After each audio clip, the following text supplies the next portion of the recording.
हम चोरी कर रहे होंगे, हम चोरी कर रहे होंगे, हम चोरी कर रहे होंगे। कि सुन लो सर। पहले आप एक अभिभावक क्या बोलते हैं सुन लीजिए। प्रेशर स्कूल में मेरी सिर्फ पिछले साल मेरे बेटे की फीस एक दिन लेट हुई है, 15 की जगह 16 को जमा हुई है।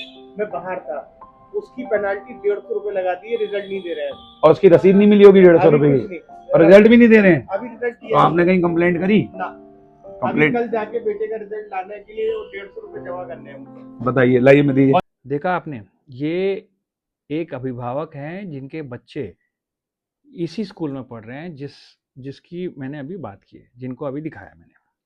समझ लीजिए एक दिन लेट होता है तो 150 रुपया चार्ज हो जाता है। अभी एक बात पे आया हूँ, दूसरी बात।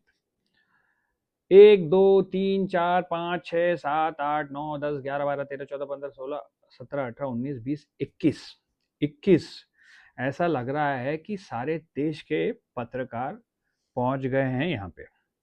अब इनके एक दो और भी चीज़ें बता देता हूँ, जैसे कि क्या गलत हो रहा है। प्रशासन ने यही बोला कि क्या दबदबाव कर रहे हैं, तो स्कूल ड्रेस में देख लीजिए, खुले आम ये बोल रहे हैं कि आपको लिबर्टी मतलब ब्रांडेड शूज़ लेनी है और ऑथराइज वेंडर से इनको कपड़े लेना है। दूसरी हो गई बात। तीसरी आते हैं, तीसरी में ये है, बहुत ही अच्छी चीज़ बता रखी है किसी ने। ये बोलते हैं कि एनसीईआरटी की किताबें नहीं मिल रही तो ये प्राइवेट या जो भी है रेफरेंस बुक्स लगा रहे हैं, बहुत अच्छी बात है, बट आप फोर्स नहीं कर सकते, आप फोर्स कर रहे हो जहाँ तक मेरा ख्याल है। अब यहाँ पे नाम नहीं बताना चाहूँगा मैं, किसी अभिभावक ने मुझे लिखा है कि आप लोगों ने मैनेजमेंट से डिस्कस करके कुछ नॉन एनसीईआरटी यानी रेफरेंस बुक्स लगाए हैं, जिसमें कि Hindi dictionary, English dictionary, math practice books, story, ऐसे करके 3-4 एक्स्ट्रा रेफरेंस बुक्स लगाई। चलिए, अगर समझ लीजिए एक कक्षा, एक अभिभावक का बच्चा 7वीं में पढ़ता है और एक का पढ़ता है 6वीं में। अब 7वीं वाले ने हिंदी डिक्शनरी, इंग्लिश डिक्शनरी सब कुछ ले ली। अब जैसे ही ये 6वीं क्लास का बच्चा 7वीं में जाता है तो वो डिक्शनरी है ना, हिंदी और इंग्लिश डिक्शनरी है, तो इसमें क्यों चेंज हो जाता है? तो नहीं, ऐसा नहीं होता है। तो वो डिक्शनरी जो 7वीं कक्षा में जो ली थी, 6वीं क्लास के बच्चे को नहीं लगती, उनको फिर से फ्रेश किताबें लेनी पड़ती हैं। तो ये एक पॉइंट हो गया, ठीक है। अब इनकी पूरी वीडियो सुन लीजिए। सम्मान मिलेगा। हमारी छवि ऐसी बना दी जैसे हम चोरी कर रहे होंगे, और चोरी करने वालों को लाभ पहुंचाने के लिए पूरा सिस्टम लगा हुआ है। अच्छा काम कर रहे हैं, सम्मान मिलेगा। हमारी छवि ऐसी बना दी जैसे कि हम चोरी कर रहे हैं, और चोरी करने वालों को बचाने के लिए पूरा सिस्टम लगा हुआ है। तो आप मुझे बता दीजिए ये कहाँ चोरी कर रहे हैं? ये तो मुझे लगता है, आप क्या बोलोगे? खुलेआम चोरी हो रही है, ये बोल सकते हैं। और मुझे यहाँ पे पता नहीं क्यों ऐसा लग रहा है कि ये जो काम कर रहे हैं उसको, उसके उस काम को ढकने के लिए आप देख ही सकते हैं 21 मीडिया वाले पहुंचे हुए हैं। ये तो एनसीईआरटी की मांग तो हमने 1.5 साल पहले बता रखी है कि एनसीईआरटी की किताबों में डिफरेंस है। आप पूरे मुद्दे को भटका कर आप अब बोल रहे हो कि एजुकेशन एक्ट लाना चाहिए, टीचर्स को सैलरी अच्छी देनी चाहिए। अब तीसरा और एक बहुत ही स्क्रीन पे आपको दिखाना चाहूँगा, लास्ट एडमिशन फ़ी या हर साल जो एनुअल फ़ी है वो मना कर रखा है, क्लियर इंस्ट्रक्शन दे रखे हैं एसओपी में, तो शिक्षा अधिकारी और स्टेट एडवाइजरी ने। तो यहाँ पे आप देखिए 16,000 हर साल आप एडमिशन फ़ी ले रहे हैं। फिर आप उसके बाद लगा लीजिए, आप देखते रहिए, tuition fee, teaching ads, water and electricity, generator, इसका भी पैसा ले रहे हैं, स्मार्ट क्लास, टोटल मंथली कुछ हो गया समझ लीजिए, रिपेयर एंड मेंटेनेंस, फिर ई केयर, फिर आ गया स्टेशनरी, रिपोर्ट कार्ड और इत्यादि, और एनुअल एक्टिविटीज आ गई। हाँ, और क्या है ये, वर्कशीट्स, ठीक है, और स्किल एनहेंसमेंट और हेल्थ इंश्योरेंस भी कर रखा है इन्होंने। तो आप टीचर एम्पावरमेंट, तो ये सब पैसा पूरे अभिभावकों को देना पड़ रहा है। फर्स्ट ऑफ ऑल आ गया एडमिशन फी। फिर आप देखिए एडमिशन फी कम नहीं है, 16,000 है, हर साल 16,000 देनी है। ट्यूशन फी चलिए मैं मानता हूँ 3,960 दिखा रहे हैं। टीचिंग एड 200 रुपए दिखा रहे हैं। वाटर एंड इलेक्ट्रिसिटी जनरेटर 125 दिखा रहे हैं। स्मार्ट क्लास 200 दिखा रहे हैं।